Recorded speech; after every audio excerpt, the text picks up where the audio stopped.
Wednesday morning. இன்னைக்கு காலையில கொஞ்சம் எழுந்திரிக்க லேட் ஆயிடுச்சு. ஸோ சிம்பிளான ரெசிபீஸ் தான் எல்லாமே. ஸோ ரசம், அது கூடயே வந்துட்டு புடலங்காய் பொரியல் தான் பண்ணலாம் அப்படின்னு சொல்லிட்டு.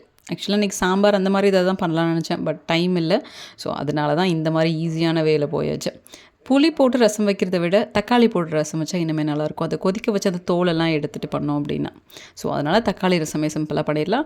வறுத்து அரைச்சு பண்ணா இன்னுமே நல்லாயிருக்கும் அப்படின்னு சொல்லிட்டு மிளகா, மல்லி, அதுக்கப்புறமா ஜீரகம், கருவேப்பில, பூண்டு எல்லாத்தையுமே வந்துட்டு நல்லா வறுத்துட்டு, அதுக்கப்புறம் அத பவுடர் பண்ணி ரசம்ல வந்து தாளிச்சு சேர்த்தது ரொம்ப சூப்பரா இருக்கும்.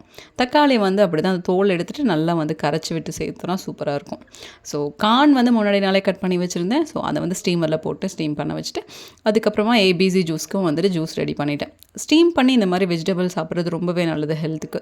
ஆக்சுவலா அந்த நெறைய பேர் வந்து அத ஃபில்டர் பண்ணி, அத கொதிக்க வச்சு ஃபில்டர் பண்ணி அந்த சக்கைய மட்டும் சாப்பிட்றீங்க. அந்த தண்ணீல தான் சத்து நெறையவே இருக்கும். ஸோ பொரியல்ல வந்து எப்பவுமே வந்துட்டு இந்த மாரி பொரியல் பண்ணும்போதெல்லாம் எக் ஆட் பண்ணி தான் பண்ணுவோம். ஸோ இன்னைக்கோட விலாக் அவ்வளோதான். Thank you.